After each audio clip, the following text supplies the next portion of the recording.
Good morning बच्चों। अभी हमने पिछली एक्सरसाइज में शंकु के आयतन के बारे में जानकारी दी थी और अब हमारा जो है इस चैप्टर का आखिरी प्रश्नावली है जो है गोले का आयतन। इसके बारे में हम आपको जानकारी देने जा रहे हैं और आप लोग वीडियो को अच्छी तरह से देखिए ज़्यादा से ज़्यादा। और अभी आप एग्ज़ाम के लिए प्रिपरेशन कर रहे हैं तो इसको भी आपको तैयार करना है। ये भी आपका एग्ज़ाम का ही एक हिस्सा है, भले ही इस एग्ज़ाम में नहीं आएगा लेकिन अगले में आएगा, तो आप लोग इसको तैयार करिए और उसको भी तैयार करिए। आपके पास समय है, हम लोगों के पास अब एक चैप्टर और बचा है। तो यहाँ पर हम लोग गोले के आयतन के बारे में पढ़ेंगे। तो गोले का आयतन जो है वो क्या होता है, गोले का आयतन बराबर 4/3 पाई आर क्यूब होता है। आर जो है त्रिज्या होती है और ये 4/3 पाई। जैसे कह रहा है कि गोले का आयतन हमको निकालना है, तो कैसे निकालेंगे कि गोले के द्वारा अगर हम किसी जार में उसको डाल देते हैं और गोले को डालते हैं, पानी से भरा हुआ जार है और उसमें गोले को डाल दें, तो गोले को डालने से जितना जल निकलेगा उस जल का आयतन और गोले का आयतन दोनों का आयतन क्या हो जाएगा, आपस में बराबर होगा। और उसको निकालने के लिए हमें गोले का आयतन जो है 4/3 पाई आर क्यूब होगा। और अर्धगोले का आयतन हमें मालूम है, अर्धगोले का मतलब कि आधा गोला, तो आधे गोले का आयतन जो हो जाएगा 2/3 पाई आर क्यूब होगा। और इसी पर आधारित आपकी ये प्रश्नावली है जो निम्न प्रकार है। इसमें आपका जैसे दिया है उस गोले का आयतन ज्ञात कीजिए जिसकी त्रिज्या निम्नवत है। तो ये पहला तो आप लोग इसी फार्मूले पर कर लेंगे, हम दूसरा बता दिए हैं क्योंकि यहाँ पर दे रहा है उस ठोस गोलाकार गेंद द्वारा हटाए गए पानी का आयतन ज्ञात कीजिए जिसका व्यास निम्नवत है। व्यास दिया हुआ है 28 सेंटीमीटर और एक दिया है 0.21 मीटर। तो यहाँ से हमने क्या निकाल लिया, व्यास का मतलब 2r होता है और 2r बराबर 28 सेंटीमीटर या r बराबर 14 सेंटीमीटर। यहाँ से हमने ये ज्ञात कर लिया।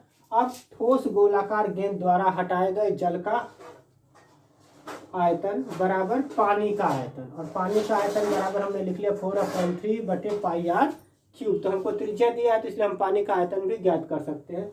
तो 4/3 इंटू 22/7 गुणा 14 गुणा 14 गुणा 14, क्योंकि आर का मान 3 है, आर की पावर 3। अब 7 से काट देंगे तो ये कट जाएगा, बाकी इसमें भाग दे देंगे तो 11,498.67 आया है। या इसको आप इस तरह से भी कर सकते हैं, जैसे आंसर मिलाएंगे तो 1/3 दिया है इसमें आंसर में, और इसका आंसर जो हो जाएगा वो होगा 11,498 सही 2/3 भी आएगा आपका। तो इसमें भाग दे देंगे, या तो सीधे सीधे कर देंगे या वो कर देंगे। तो इस तरह से ये दूसरा क्वेश्चन भी हो गया और इसके पार्ट को आप कर सकते हैं। तीसरा क्वेश्चन हम बताएं, तीसरा क्वेश्चन भी आप लोग कर सकते हैं लेकिन हम इसको बताने जा रहे हैं।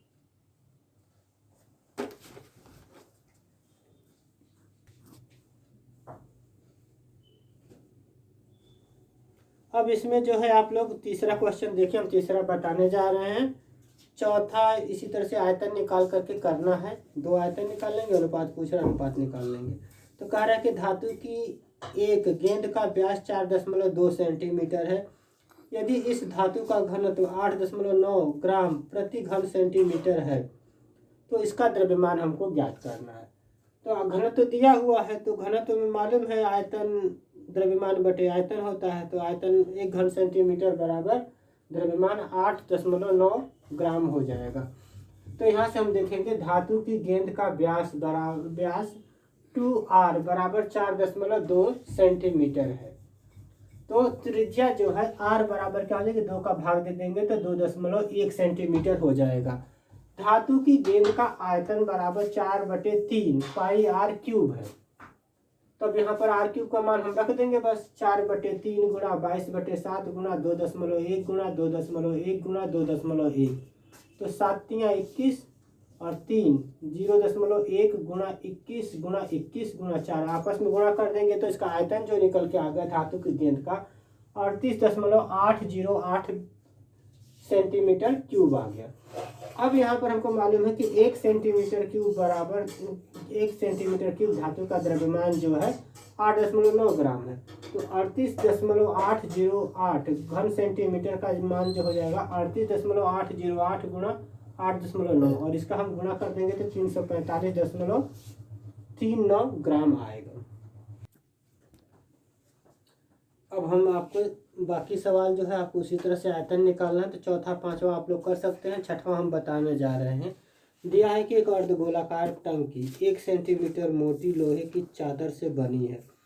इसकी आंतरिक त्रिज्या 1 मीटर है और इस टंकी को बनाने में लगे लोहे का आयतन हमको ज्ञात करना है। लोहे का आयतन निकालना, टंकी अर्धगोलाकार है, इस बात का हमको ध्यान रखना है। तो यहाँ से हम देखेंगे कि आंतरिक त्रिज्या हमको दी है। आंतरिक त्रिज्या मान लेंगे R1 है जो 1 मीटर है। तो 1 मीटर में 100 सेंटीमीटर होते हैं, तो वो क्या हो गया 100 सेंटीमीटर के बराबर हो गया। बाह्य त्रिज्या जो है R2, टंकी की मोटाई 1 सेंटीमीटर दी है तो 1 सेंटीमीटर जुड़ जाएगी। बाह्य त्रिज्या बराबर आंतरिक त्रिज्या प्लस मोटाई, तो आंतरिक त्रिज्या कितनी है 100 है और प्लस 1 सेंटीमीटर मोटाई होगा, तो 101 सेंटीमीटर क्या होगा बाह्य त्रिज्या हो गई। अब टंकी बनाने में प्रयुक्त लोहे का आयतन बराबर बाह्य आयतन माइनस आंतरिक आयतन। किसका आयतन निकालेंगे, तो टंकी कैसी है अर्धगोलाकार है, तो अर्धगोले का आयतन क्या होता है 2/3 पाई R2 क्यूब हो जाएगा। यहाँ के बाह्य में से हम आंतरिक आयतन घटाएंगे, माइनस 2/3 पाई R1 क्यूब हो जाएगा। बराबर में हमें क्या कर लिया 2/3 पाई कॉमन ले लिया, अंदर बचा R2 का क्यूब माइनस R1 का क्यूब। यहाँ 2/3 इंटू 22/7 और ये 101 का क्यूब माइनस 100 का क्यूब। तो ये हमारा फार्मूला जो है आपका a का क्यूब माइनस b के क्यूब से हम इसको हल कर देंगे।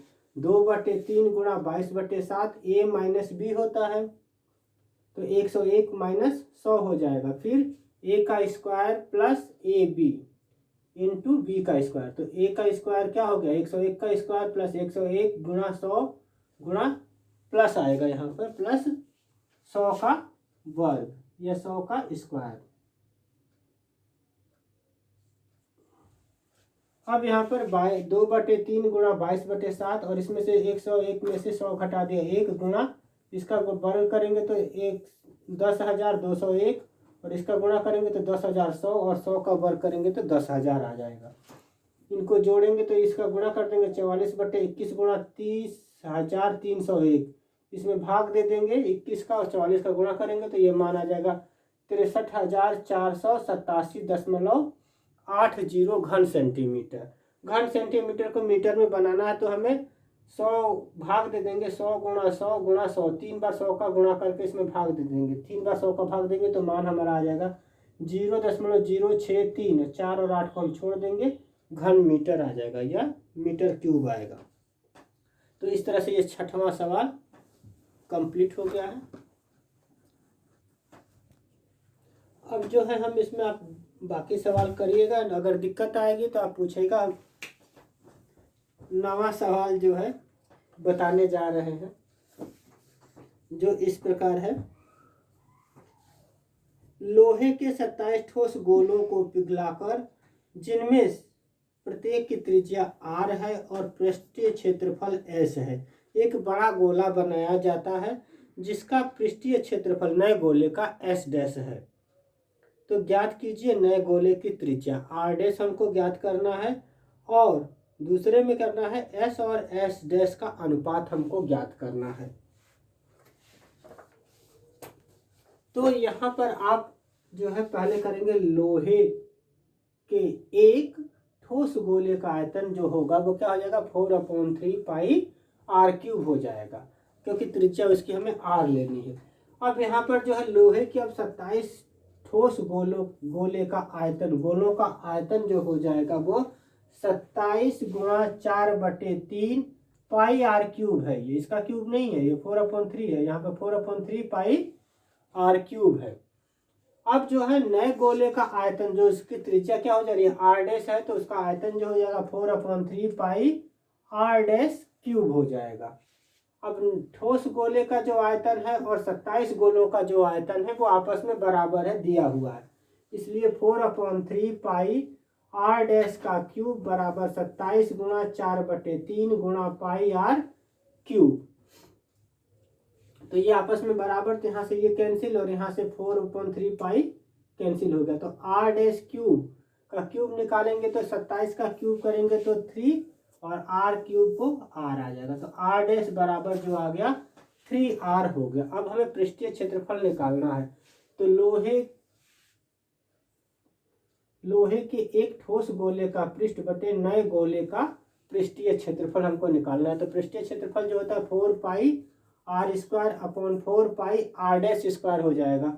4π से 4π कैंसिल हो गया और r डैश जो है 3r के बराबर हमने निकाला है। तो यहाँ r²/3r का स्क्वायर कर देंगे तो बराबर में आ जाएगा r² बटे 9r²।